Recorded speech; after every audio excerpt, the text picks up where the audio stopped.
Edward, there was one time you made reference to the way that a person eats as a simple example. I think there may have been other examples.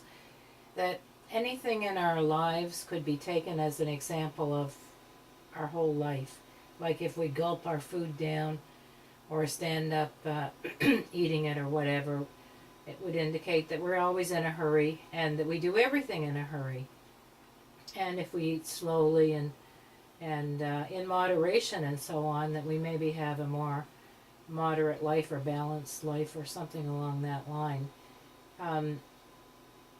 Is that an accurate statement? And if it was a statement, and what other kinds of examples could you give from daily life that would be something that we could maybe watch for, that we ordinarily take for granted, that we just do without thinking? Well, I don't know if we do it without thinking. Anyway, that's the question. Well, there's all sorts of them. If you eat and watch television at the same time, then you're dualistic in nature, that you don't pay any attention to any one thing, and that you're not actually doing any one thing at a time either, that you are, what do they call that, multitasking, or splitting yourself up into small parts, so never being confused. There's all sorts of them. I don't know how many more there can be. Everything that you do in your life obviously is an indicator.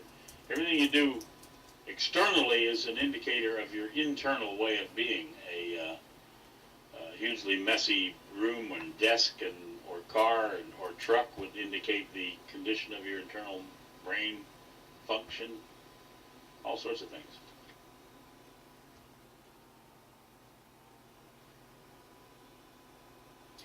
Well, when I came on Paltalk with the intention of getting some video footage out of this room, but also in participating in the room, and I come on with two Nicks. Am I a split personality, Edward? Would that indicate I'm a split personality?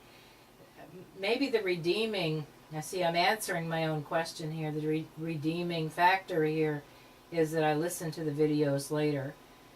As I see that I am very distracted while attempting to participate in the room. So I am depending heavily on the camcorder to pick up that which is missed. Well, you have an agenda, if you will, in the two Nicks and in the things that you're doing, so it may not. It's the unintentional or the offhanded things that you do that you maybe not notice or maybe not realize that that's an indicator of your internal way of being. Judith, you're doing what it is that you're doing because of what you're doing. That sounded pretty strange, didn't it? But if you see that same thing in other areas, if you catch it in one domain of activity, and then it's an opportunity for you to take a look in each thing that you do and find its presence. You'll find its presence in each domain of activity. It will either be a large part of it or a tiny part of it, but it'll always be there.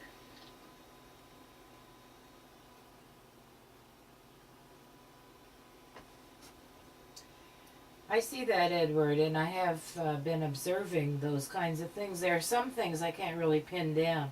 Like there will be a kind of pull towards going on the road at times. And it seems like it's a kind of freedom or a break. And I haven't looked at it as an escape, but perhaps it could be that also. I don't know.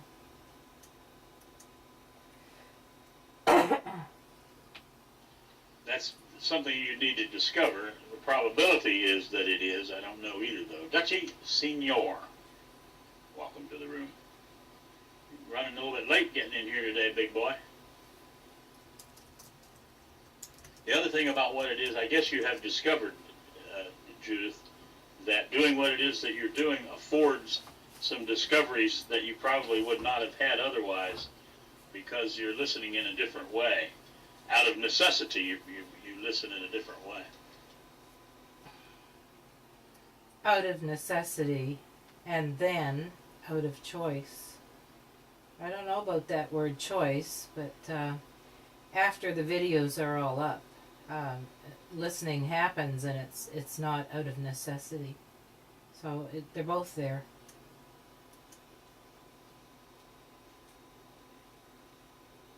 Yeah, well, I've said to you before that in a certain sense you trick yourself.